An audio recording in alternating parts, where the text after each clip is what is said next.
Magandang araw mga kaibigan. Bigyan natin ng reaction, opinion itong post ni Arnel Idanan. Sabi lang niya, lakas ng amats mo, tropa. Isinare niya ang pahayag ng Pangulong Marcos Jr. Nasa Canada siya, Vancouver, at yun, kumain siya sa isang Jollibee restaurant doon. Ito ang pahayag ng Pangulo. Nagtataka ako, bakit nakapula yung mga crew nila doon? Pati yung mascot. Nalaman ko, mga solid BBM supporters pala sila. Wow naman! Anong tawag mo dyan? Sobrang lutang? Nagmaang-maangan? Hindi niya alam ano ba ang kulay damit ng mga Jollibee crew? Ano ba talaga ang damit ni Jollibee mascot? Green ba? Yellow ba? O talagang pula? Nakakatawa. Tingnan ninyo ang reaksyon ng 35,000 ang nag-react. 33,000 ang tumatawa. 1,200 lang ang nag-like. So, nasa 95% tinatawanan ng ating Pangulo. Baka hindi niya alam na pula talaga ang uniform ng Jollibee service crew. Baka hindi siya grabe naman, oy. Hindi mo alam, presidente ka? Kung may akin lang ito, kung may national fast food chain ng Pilipino, wala nang iba, Jollibee. Yung makarelate yung Pilipino, pagdating sa pagkain, Jollibee talaga. Ako, yung mga apo ko, malilit pa lang sila, halos natututo pang magsalita. Abi. Sabi, Abi? Jollibee pala. Napamahal na sa mga Pilipino ang Jollibee. Kaya nga, matatawag ko yan na national, anong tawag yan? National restaurant.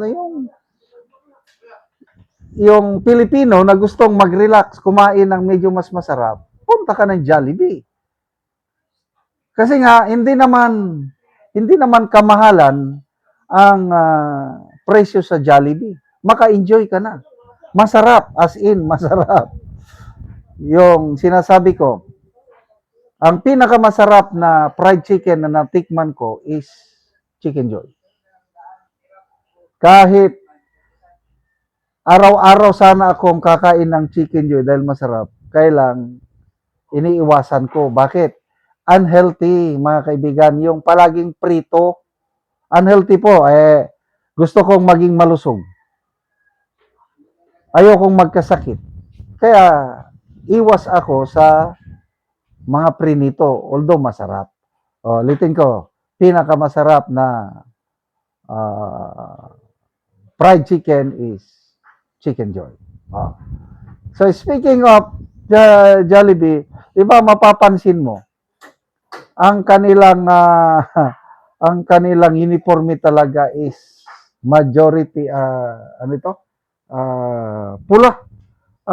Ito kikita mo yan, nandiyan ang pangulo naka-suit ang mga katabi niya, mga Jollibee crew, pati mascot ng Jollibee, pula talaga. Tapos ipagmamayabang pa niya na mga BBM supporters dahil nakapula. Wala na talaga. Ang ating Pangulo, ano bang nangyayari sa ating Pangulo? Kung talagang maraming sumusuporta sa Pangulo, bakit ang kanyang ratings nagiging negative na? Is the only president na ganyan. Hindi ko maalala kay Pangulong, meron din pala silang dalawa ni Gloria Macapagal Arroyo. Nakaabot din ng negative ang net satisfaction rating ni Gloria. Kasi ang dami namang kapalpakan ni Gloria Macapagal Arroyo nung kapanahonan niya. Sa totoo lang. Kaya lang, i-compare ko GMA and BBM, mas okay na ako kay GMA. Kasi nga, nung kapanahonan ni GMA, nagkakaroon ng financial economic crisis sa buong mundo.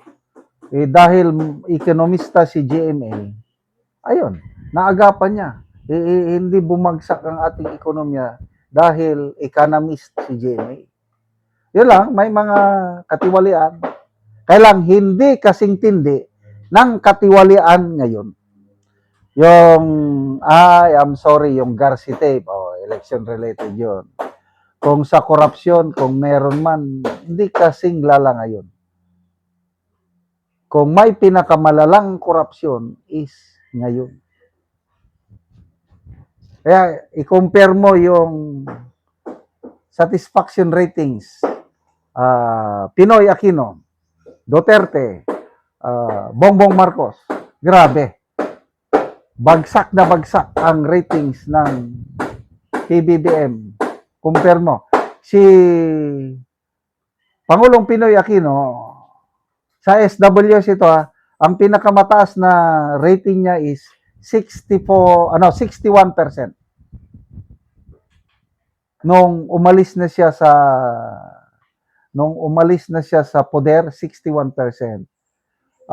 Ang pinakamataas ata nasa 76 siya. Ang pinakamababang niya is positive 12. Si Pangulong Rodrigo Duterte, ang pinakamataas niya is 84%.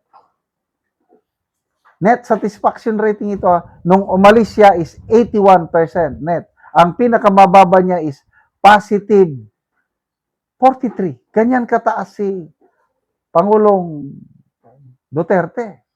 Si PBBM, wala na. Nagsimula siya, positive 64, mataas pa. Ngayon, pabulusok, negative 13 na siya ngayon.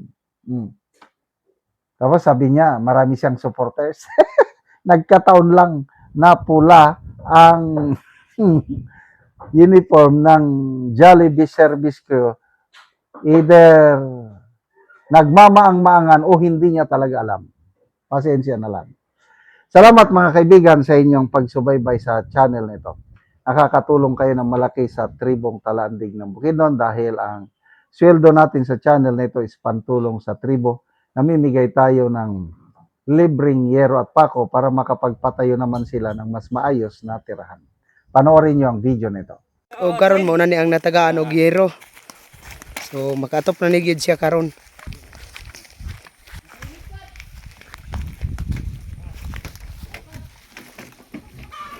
O karon mo na ni ang itsura sa balay sa natagaan na mo og yero. So mga dako na gid kayo ang buslot sa iyang balay. So mo na ni siya oh. So gisapaw-sapaw na untang yero.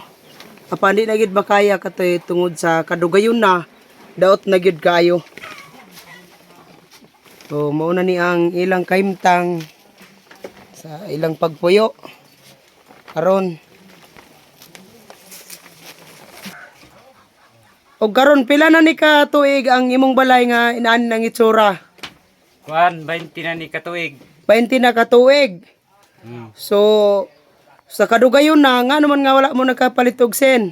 Sud Tungod sa kalisod. Nga wala mo nakapalit og sen. So unsa dayon yung panginabuhian? kuara lagi. Pag-umara, Mag-umara. mag-uma, So walay kita gihapon. wala Naa na kay estudyante. naa So pila na kabuk ang imong anak di ay? duha Duha na. So tanan na naga-eskwela. kana pang isa. Ang isa pa ang ga-eskwela.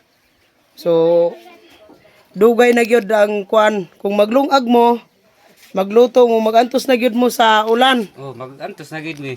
Wala namang gid mi gay kuan sa palit sa sin. Salamat gid kayo kay nakabot mo. Nakabot po ng hinabang. Salamat gid kayo kay kung pag maglungag mi ani di na gid mi ulanan kay nakabot naman ang Sin. sin. Salamat gid kayo tabang sa sin. Salamat po sa kanser. Salamat sa Ginoo nga siya ang nagpanalangin sa amoa. Salamat kayo. Salamat kayo.